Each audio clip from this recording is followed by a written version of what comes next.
जय गुरु जी, शुक्राना गुरु जी। आज हम योगी गौतम बुक का चैप्टर 24 पढ़ने जा रहे हैं। मेरा संन्यास ग्रैंड स्वामी संस्थान के अंतर्गत। गुरुदेव, मेरे पिताजी मुझसे बंगाल नागपुर रेलवे में एक अधिकारी का पद ग्रहण करने के लिए आग्रह करते रहे हैं, परंतु मैंने साफ मना कर दिया है। फिर मैंने आशा के साथ आगे कहा, गुरुदेव, क्या आप मुझे स्वामी परंपरा की संन्यास दीक्षा नहीं देंगे? मैं अनुनय पूर्वक अपने गुरु की ओर देखता रहा। विगत वर्षों में मेरे निश्चय की गहराई की परीक्षा लेने के लिए उन्होंने मेरे इसी अनुरोध को कई बार ठुकरा दिया था, परंतु आज अनुग्रहपूर्ण मुस्कान उनके मुखमंडल पर आ गई। ठीक है, कल मैं तुम्हें संन्यास दीक्षा दे दूंगा। फिर शांत भाव से वे कहते गए, मुझे खुशी है कि संन्यास ग्रहण करने की इच्छा पर तुम अटल रहे। लाहिड़ी महाशय प्राय कहा करते थे, अपने जीवन के वसंत में यदि तुम ईश्वर को आमंत्रित नहीं करोगे तो तुम्हारे जीवन के शरीर में वे तुम्हारे पास नहीं आएंगे। प्रिय गुरुदेव, मैं आप ही की भांति स्वामी परंपरा में शामिल होने की अपनी इच्छा को कभी नहीं छोड़ सकता था। असीम स्नेह के साथ उनकी ओर देखते हुए मैं मुस्कुराया। अविवाहित पुरुष प्रभु से संबंधित बातों की चिंता में रहता है कि कैसे वह प्रभु को प्रसन्न करे, परंतु विवाहित पुरुष संसार की बातों की चिंता में रहता है कि कैसे वह अपनी पत्नी को प्रसन्न करे। मैंने अपने अनेक मित्रों के जीवन का विश्लेषण किया था, जिन्होंने कुछ आध्यात्मिक साधना करने के बाद विवाह कर लिया था। सांसारिक जिम्मेदारियों के सागर में कूद पड़ने के बाद गहरा ध्यान करने के अपने संकल्पों को वे भूल गए थे।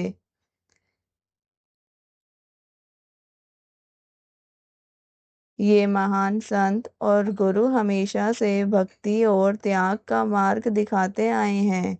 स्वामी परंपरा के उद्देश्य हमेशा ईश्वर से जुड़ना और आत्मा को शुद्ध बनाना रहा है। एक सच्चा सन्यासी सांसारिक मोह से दूर रहकर सिर्फ परमात्मा की भक्ति में लीन रहता है।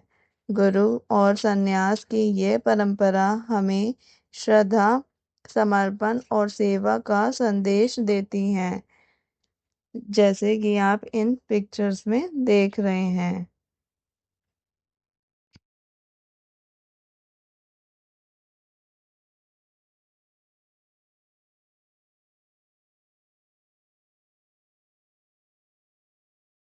7 मार्च 1952 को लॉस एंजलिस, कैलिफोर्निया में भारतीय राजदूत श्री विनय रंजन सेन के सम्मान में आयोजित प्रीति भोज के अवसर पर उनकी महासमाधि से 1 घंटा पूर्व लिया गया चित्र। यहाँ फोटोग्राफर ने एक ऐसी प्रेम भरी मुस्कान में उनका चित्र लिया है जो कि योगानंद जी के लाखों मित्रों, विद्यार्थियों तथा शिष्यों में प्रत्येक के लिए अंतिम विदाई का आशीर्वाद प्रतीत होती है। उनकी आंखें से पहले ही अनंतता की ओर निहार रही थी। अभी भी वे मानव स्नेह तथा दया से भरी हुई थी। ईश्वर के इस अनन्य भक्त पर मृत्यु की विक्रियात्मक शक्ति भी असमर्थ रही। उनकी देह ने निर्विकारता की अद्भुत अवस्था प्रदर्शन की। आप इनकी ऐसे पिक्चर देख सकते हैं। प्रभु को अपने जीवन में द्वितीय श्रेणी का स्थान देने की मैं कल्पना भी नहीं कर सकता था। वे ही तो समस्त ब्रह्मांड के स्वामी हैं, जो जन्म जन्मांतर में मनुष्य पर वरदानों की वर्षा करते आ रहे हैं, और इस कृपा वर्षा के बदले में मनुष्य उन्हें केवल एक ही चीज दे सकता है, अपना प्रेम, जो देने या ना देने की उसे पूर्ण छूट है। सृष्टि के अणु परमाणुओं में अपनी उपस्थिति को रहस्य के आवरण में छिपाए रखने के लिए अनंत उपायों की योजना के जो कष्ट सृष्टिकर्ता ने उठाए हैं, उसमें उसका केवल एक ही उद्देश्य हो सकता है, उसकी एक ही भावुक इच्छा हो सकती है, कि मनुष्य स्वेच्छा से उसकी तलाश करे। प्रत्येक प्रकार की विनम्रता के कोण से मखमली दस्ताने द्वारा उसने सर्वशक्तिमता के अपने वज्र हस्त को छिपाया नहीं है। अगला दिन मेरे जीवन का सबसे अविस्मरणीय दिन था। मुझे याद है कि कॉलेज से ग्रेजुएट होने के कुछ सप्ताह बाद ही यह सन के जुलाई महीने का एक गुरुवार था। अपने श्री रामपुर आश्रम के भीतर के एक बरामदे में श्री युक्तेश्वर जी ने एक श्वेत रेशमी वस्त्र को संन्यास धर्म के परंपरागत गेरुए रंग में डुबाया। जब वस्त्र सूख गया तो मेरे गुरु ने उसे एक सन्यासी के वस्त्र के तौर पर मेरे बदन पर लपेट दिया। किसी दिन तुम पश्चिम में जाओगे या जहाँ रेशमी वस्त्रों को पसंद किया जाता है, उन्होंने कहा। उसी के प्रतीक स्वरूप मैंने तुम्हारे लिए परंपरागत सूती वस्त्र के स्थान पर यह रेशमी वस्त्र चुना है। भारत में जहाँ सन्यासी अपरिग्रह वृत्ति का व्रत लेते हैं, रेशमी वस्त्र परिधान किया हुआ स्वामी शायद ही कभी दिखाई देगा, परंतु अनेक योगी रेशमी वस्त्र पहनते हैं, क्योंकि रेशमी वस्त्र शरीर के कुछ सूक्ष्म प्रवाहों को सूती वस्त्रों की अपेक्षा अधिक अच्छी तरह से रोक कर रखते हैं। मुझे अनुष्ठान, संस्कार आदि के कर्मकांड में कोई रुचि नहीं, श्री युक्तेश्वर जी ने कहा। मैं तुम्हें विदित कर्मकांड रहित पद्धति से संन्यास दीक्षा दूंगा। विविदिशा या संन्यास की आदोपांत अनुष्ठान संस्कार युक्त दीक्षा में एक हवन विधि भी होती है, जिसमें प्रतीकात्मक अंत्येष्टि क्रिया कर्म श्राद्ध आदि किया जाता है। दीक्षा लेने वाले शिष्य के स्थूल देह को मृत एवं ज्ञानाग्नि में भस्मीभूत माना जाता है। तत्पश्चात नव दीक्षित सन्यासी को एक महावाक्य दिया जाता है, जैसे अया माँ ब्रह्मा अथवा तत्मसि अथवा अहम ब्रह्मास्मि। परंतु सादगी प्रेमी श्री युक्तेश्वर जी ने सभी औपचारिक विधियों को छोड़ दिया और केवल मुझे एक नया नाम चुनने को कहा। नाम चुनने का अधिकार मैं तुम्हें ही देता हूँ, उन्होंने मुस्कुराते हुए कहा। योगानंद, मैंने एक पल सोचने के बाद कहा, इस नाम का अर्थ है ईश्वर के साथ मिलन, योग द्वारा आनंद। तथास्तु। तुम्हारे पारिवारिक नाम मुकुंदलाल घोष को छोड़कर अब से तुम स्वामी परंपरा की गिरी शाखा के योगानंद कहलाओगे। श्री युक्तेश्वर जी के चरणों में सिर नवाते हुए जब प्रथम बार उनके मुंह से मैंने अपना नया नाम सुना तो मेरा हृदय कृतज्ञता से भर उठा। कितने प्रेम पूर्वक उन्होंने अथक परिश्रम किया था ताकि बालक मुकुंद एक दिन स्वामी योगानंद में परिणत हो सके। मैं आदित होकर श्री शंकराचार्य के एक लंबे स्तोत्र के कुछ श्लोक गाने लगा।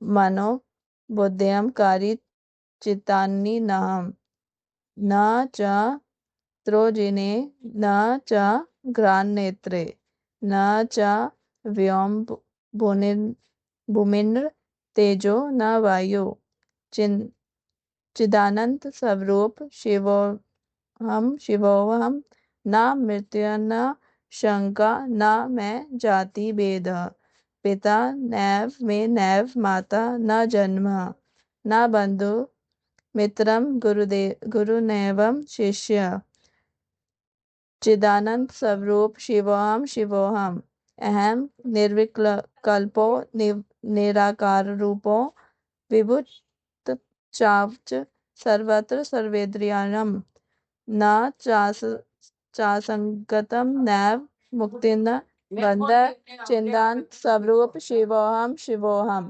प्रत्येक स्वामी भारत में अनंत काल से सम्मानित संन्यास परंपरा से संबंध रखता है। इसका वर्तमान रूप में पुनर्गठन शताब्दियों पूर्व शंकराचार्य ने किया था और तभी से निरंतर अखंड रूप से आदरणीय आचार्यों की एक परंपरा इसके शीर्ष इसके शीर्ष पद पर आसीन रही है। शायद 10 लाख एक तक सन्यासी स्वामी संप्रदाय में हैं। इस संप्रदाय में प्रविष्ट होने के लिए एक शर्त यह होती है कि उन्हें किसी ऐसे पुरुष से ही दीक्षा लेनी पड़ती है जो स्वयं स्वामी है। इस प्रकार स्वामी संप्रदाय के सभी सन्यासी एक ही गुरु आदि प्रथम शंकराचार्य से जुड़े होते हैं। वे अपरिग्रह ब्रह्मचार्य तथा संघ प्रमुख या आध्यात्मिक प्रमुख की आज्ञा के पालन का व्रत लेते हैं। कैथोलिक ईसाई संन्यास संप्रदाय अनेक बातों में उनसे कहीं अधिक प्राचीन स्वामी संप्रदाय से मिलते जुलते हैं। स्वामी अपने नए नाम के आगे एक ऐसी उपाधि लगाता है जिससे स्वामी संप्रदाय की 10 शाखाओं में से किसी एक के साथ उसके जुड़े होने का परिचय मिलता है। इन 10 शाखाओं में या दशनामियों में एक शाखा है गिरी, जिससे स्वामी श्री युक्तेश्वर गिरी और उनका शिष्य होने के नाते मैं स्वयं संलग्न हूँ। अन्य शाखाएं हैं सागर, भारती, पुरी, सरस्वती, तीर्थ, अरण्य, आश्रम, वन और पर्वत। स्वामी का संन्यासाश्रम का नाम जिसके आगे सदांत्या आनंद लगा होता है किसी विशिष्ट मार्ग अवस्था या आध्यात्मिक गुण जैसे प्रेम, ज्ञान, विवेक, भक्ति, सेवा, योग के द्वारा मुक्ति प्राप्त करने की उसकी आकांक्षा का द्योतक होता है। उसके नाम के बाद लगने वाली दशनामी में से एक उपाधि प्रकृति के साथ उसकी समरसता का प्रतीक होती है। समस्त मानव जाति की निस्वार्थ सेवा तथा व्यक्तिगत संबंधों एवं महत्वाकांक्षाओं के त्याग के आदर्श के कारण अधिकांश स्वामी गण भारत में और कभी कभी विदेशों में भी सक्रिय रूप से मानवतावादी एवं शैक्षणिक कार्यों में लग जाते हैं। जाति, पंथ, वर्ग, वर्ण, वंश या स्त्री पुरुष का भेदभाव छोड़कर स्वामी विश्व बंधुत्व के आदर्श पर चलता है। परम ब्रह्मा के साथ संपूर्ण एक रूप हो जाना ही उसका लक्ष्य होता है।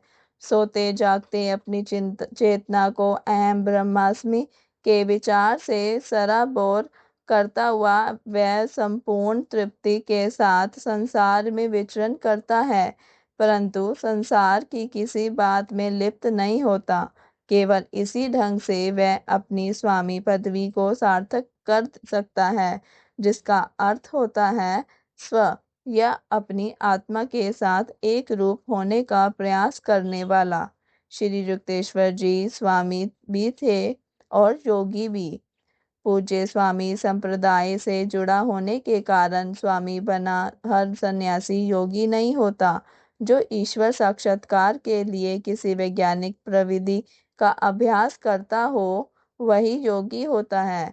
वह विवाहित भी हो सकता है और अविवाहित भी, सांसारिक जिम्मेदारियों को निभाने वाला भी हो सकता है या विशिष्ट धर्म संप्रदाय से संबंध भी। स्वामी केवल शुष्क कारण मीमांसा एवं कठोर त्याग के मार्ग पर चलने वाला भी हो सकता है, परंतु योगी ये एक सुनिश्चित क्रमानुगत प्राणी का अभ्यास करता है जिससे शरीर और मन सुनियंत्रित हो जाते हैं और आत्मा धीरे धीरे मुक्त हो जाती है। किसी भावात्मक आधार पर या विश्वास के वश होकर कुछ भी न मानते हुए योगी ऐसी पूर्ण परीक्षित प्रविधियों का क्रमानुसार अभ्यास करता है जिन्हें सर्वप्रथम प्राचीन ऋषियों ने निर्धारित किया था। भारत की प्रत्येक पीढ़ी में योग साधना ने ऐसे लोग पैदा किए हैं जो सच्चे अर्थ में मुक्त और ईसा सदृश योगी हुए। किसी भी अन्य विज्ञान की तरह ही योग विज्ञान का भी किसी भी देश और काल के लोगों द्वारा प्रयोग किया जा सकता है। कुछ अज्ञानी लेखकों का यह प्रतिपादन पूर्णतः गलत है कि योग साधना खतरनाक है। या पाश्चात्यों के लिए ठीक नहीं है। यह खेद की बात है। इस गलत प्रतिपादन ने योग साधना के अनेक सच्चे और उत्सुक आकांक्षियों को उसके ब्रह्ममुखी लाभ को प्राप्त करने के प्रयास से विमुख कर दिया।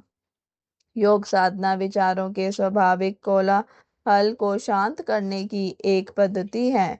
विचारों का यह कोलाहल सभी देशों के सभी मनुष्यों को समान रूप से अपने मूल आत्मस्वरूप की झलक देखने से वंचित कर देता है।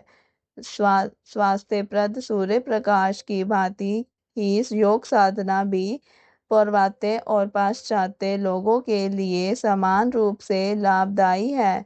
बहुतांश लोगों के विचार अशांत और चंचल होते हैं। अतः मन नियंत्रण के विज्ञान योग साधना की आवश्यकता स्पष्ट है। प्राचीन ऋषि पतंजलि योग की व्याख्या इस प्रकार करते हैं।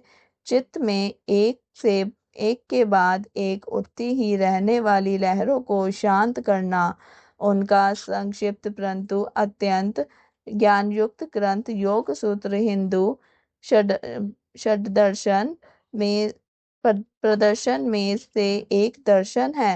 पाश्चात्य दर्शनों के विपरीत हिंदू प्रदर्शन में न केवल सैद्धांतिक तत्वालोचन बल्कि व्यवहारिक प्राणियों का भी समावेश है। तत्व मीमांसा में सामने आ सकने वाले प्रत्येक प्रश्न का गहन विचार करने के पश्चात हिंदू शास्त्र 6 निश्चित मार्ग बताते हैं, जिनका उद्देश्य हमेशा के लिए दुख मुक्त होकर अक्षय आनंद की प्राप्ति करना है। उत्तरकालीन उपनिषद कहते हैं कि 6 दर्शनों में से योग सूत्र में ही सत्य की प्रत्यक्ष अनुभूति करने की सबसे प्रभावी पद्धतियां हैं। योग की व्यवहार योग्य प्रविधियों के अभ्यास से मनुष्य कल्पना के बंजर प्रदेश को हमेशा के लिए पीछे छोड़कर परम तत्व की प्रत्यक्ष अनुभूति करता है। पतंजलि की योग पद्धति अष्टांग योग के नाम से जानी जाती है। इसके पहले 2 अंग हैं, यमा नैतिक सदाचार, अहिंसा, सत्य असत्य ब्रह्मचर्य और अपरिग्रह का पालन, और नियम धर्माचरण शौच संतोष तप स्वास्थ्य और ईश्वर परिधान। इसकी अगली सीढ़ियां हैं आसन, शरीर की उचित स्थिति, स्थिर सुख मासनम, मेरुदंड सीधा और ध्यान के लिए आरामप्रद अवस्था में निश्चल शरीर, प्राणायाम, सूक्ष्म जीवन प्रवाह या प्राण पर नियंत्रण, और प्रत्याहार इंद्रियों को ब्रह्मा विषयों से निवृत्त कर अंदर वापस मोड़ लेना। आखिरी सीढ़ियां योग के प्रत्यक्ष अंग हैं, धारणा, एकाग्रता, मन को एक ही विचार पर एकाग्र रखना, ध्यान और समाधि, परा चैतन्य का अनुभव।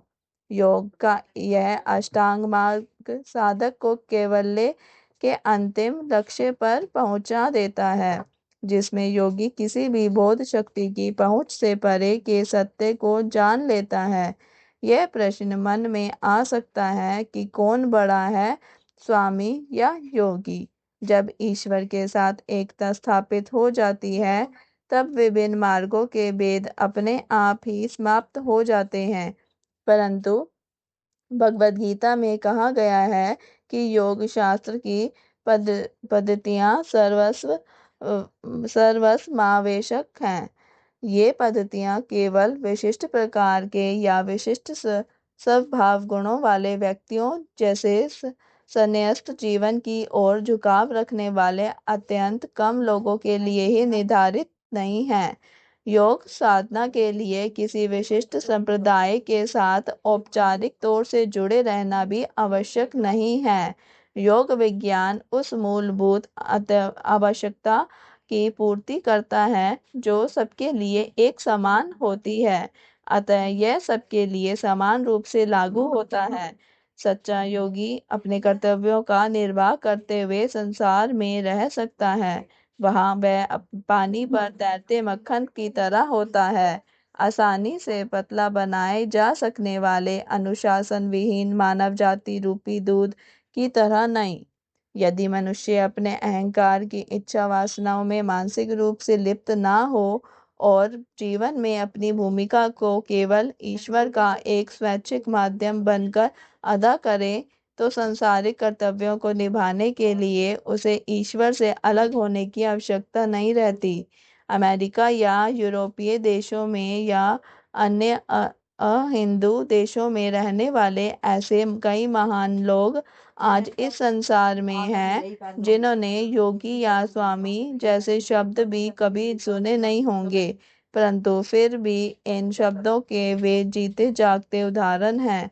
मानव जाति की निस्वार्थ सेवा करने के कारण या मनोवैज्ञों और विचारों पर पूर्ण नियंत्रण होने के कारण या ईश्वर पर एक निष्ठ प्रेम होने के कारण या एकाग्रता की तीव्र शक्ति के कारण वे एक अर्थ में योगी ही हैं, क्योंकि उन्होंने अपने समक्ष योग का लक्ष्य निर्धारित कर लिया है।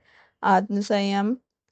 यदि इन लोगों को योग का निश्चित विज्ञान सिखाया जाए, जिसके अभ्यास से मनुष्य के मन और जीवन की दिशा पर अधिक सचेत नियंत्रण प्राप्त हो जाता है, तो ये लोग और अधिक ऊंचे उठ सकते हैं।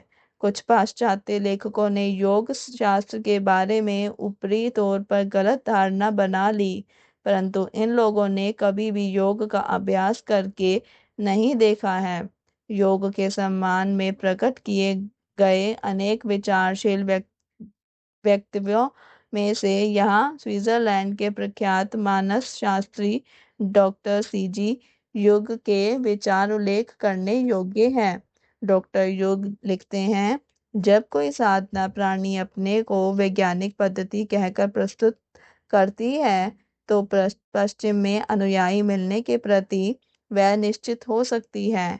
योग साधना इस पर खरी उतरती है। नवीनता के आकर्षण और आदि समझी गई बात के प्रति अनुभूत होने वाली जिज्ञासा के अतिरिक्त भी योग को अनेकानेक अनुयायी मिल सकने के अच्छे खासे कारण हैं। योग नियंत्रित अनुभूति की संभावना प्रस्तुत करता है और इस प्रकार तथ्यों की विज्ञाननिष्ठ आवश्यकता की पूर्ति करता है, और इसके अलावा उसकी व्यापकता और गहराई, उसकी श्रद्धास्पद आयु, उसका सिद्धांत और पद्धति जिसमें जीवन की हर अवस्था का समावेश है, इन सब के कारण योग स्वप्नातीत संभावनाओं का अवसर प्रदान करता है। प्रत्येक धार्मिक या दार्शनिक साधना में मनोवैज्ञानिक अनुशासन या मानसिक आरोग्य प्राणी होती है। योग की विशुद्ध शारीरिक बहुविध पद्धतियों में शारीरिक आरोग्य भी शामिल है, जो साधारण व्यायामों और श्वास व्यायामों से कहीं अधिक श्रेष्ठ है, क्योंकि ये न केवल शारीरिक और वैज्ञानिक हैं, बल्कि आध्यात्मिक भी हैं। शरीर के अंगों का व्यायाम करने के साथ साथ इसमें साधक उनके पूर्ण रूप से आत्मा के साथ एकाकार करता है, जैसा कि उदाहरण के लिए प्राणायाम में होता है। प्राण श्वास भी हैं और ब्रह्मांड की सक्रिय शक्ति भी।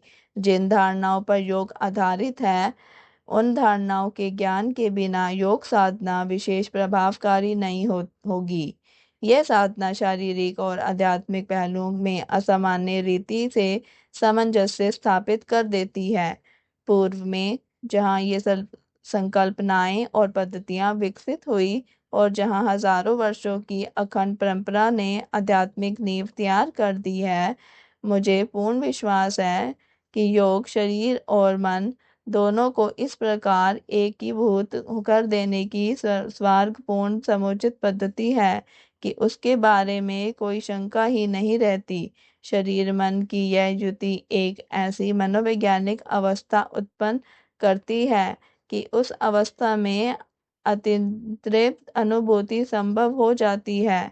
पश्चिम में भी वह दिन अब निकट आ रहा है जब आत्मसंयम के आंतरिक विज्ञान की उतनी ही आवश्यकता महसूस होगी जितनी कि ब्रह्मा प्रकृति पर विजय की।